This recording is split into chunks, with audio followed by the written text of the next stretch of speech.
السلام علیکم رحمۃ اللہ وبرکاتہ۔ محترم ناظرین حضرات، عزیز طلباء و طالبات، آج آپ کے سامنے سبق سائنس کا سبق نمبر 13 آواز کے سوالات و جوابات پیش کیے جاتے ہیں۔ آواز سائنسی زبان میں صوت یعنی آواز۔ سوال نمبر 1 اس کے الف ب جیم دال 4 بیٹ ہے۔ سوال نمبر 1 خالی جگہ کا ہے۔ الف کا جواب ہے خلا، ب کا جواب ہے سماجی مسئلہ، جیم کا جواب ہے شور، دال کا جواب ہے صحت پر مضر اثر ہوتا ہے، یعنی شور کا صحت پر مضر اثر ہوتا ہے۔ صحت، دال کا جواب صحت۔ سوال نمبر 2 کیا کریں گے بھلا؟ الف ہے اگر موٹر سائیکل کا سائلنسر خراب ہو گیا تو؟ جواب، خراب سائلنسر سے تیز آواز پیدا ہوتی ہے جس کی وجہ سے صوتی آلودگی پیدا ہوتی ہے، اسی لیے خراب سائلنسر کو فوراً ٹھیک کروانا چاہیے۔ جب تک ٹھیک نہ ہو تو موٹر سائیکل استعمال نہیں کرنا چاہیے۔ عزیز طلباء، آپ ہمارے چینل پر فرسٹ ٹائم ہیں تو سبسکرائب کرنا نہ بھولیں۔ میمونہ MMPS۔ سوال ب خریف کے کارخانے کی آواز بہت زیادہ ہو تو؟ جواب، کارخانے کے ذمہ داروں سے مل کر انہیں آواز کی معلومات دینا چاہیے۔ اگر شور کرنے والی مشین کی مرمت ممکن ہو تو ان سے ٹھیک کروانے کی درخواست کرنا چاہیے۔ چلیے سوال نمبر 3 ذیل کے سوالوں کے جواب اپنے الفاظ میں لکھیے۔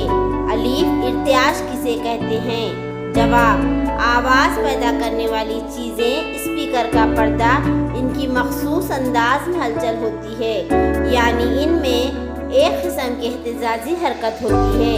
تیز حرکت سے اہتزاز پیدا ہوتا ہے، اسی کو شے میں پیدا ہونے والا ارتعاش کہتے ہیں۔ اس طریقے سے سوال نمبر 1 کا الف تھا۔ تمام طلباء سے گزارش ہے کہ سوالات جوابات کلاس ورک میں خوش خط تحریر کریں اور سبجیکٹ ٹیچر سے ٹائم ٹو ٹائم چیک کرائیں۔ ب ٹھوس کے ذریعے آواز کی اشاعت کس طرح ہوتی ہے؟ روزمرہ زندگی کی مثالیں دے کر اسے واضح کیجیے۔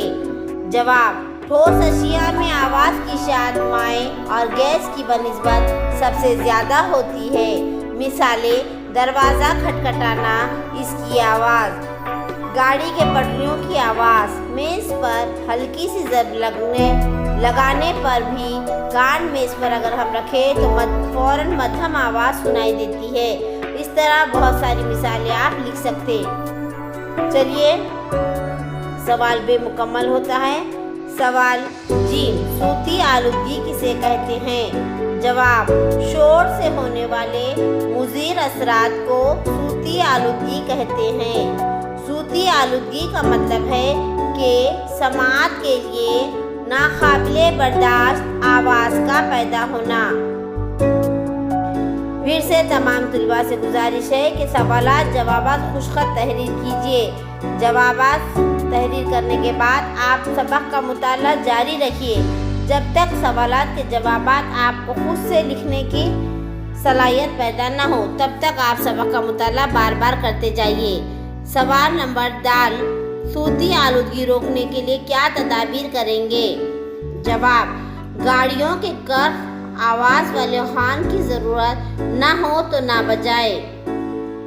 نمبر 2 ٹی وی ریڈیو کی آواز اپنے تک محدود رکھے۔ نمبر 3 کارخانے، ہوائی اڈے، ریلوے اسٹیشن، بس اسٹینڈ آبادی سے مناسب فاصلے پر ہو۔ اس کے علاوہ بہت سارے احتیاطی تدابیر آپ اپنے طور سے بھی اپنا سکتے ہیں۔ یہاں 3 احتیاطی تدابیر دیے گئے ہیں۔ سوال نمبر 4 جدول مکمل کیجیے۔ یہاں آواز کی نوعیت بتائی گئی ہے۔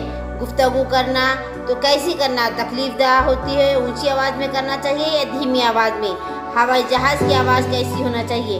جو آواز تکلیف دہ ہے اس کے سامنے نشان صحیح کا مارا گیا، جو آواز دھیمی یا بے ضرر ہے اس کے سامنے صحیح کا نشان مارا گیا۔ آپ ہمارے چینل پر فرسٹ ٹائم ہیں تو سبسکرائب کرنا نہ بھولیں۔ اللہ حافظ۔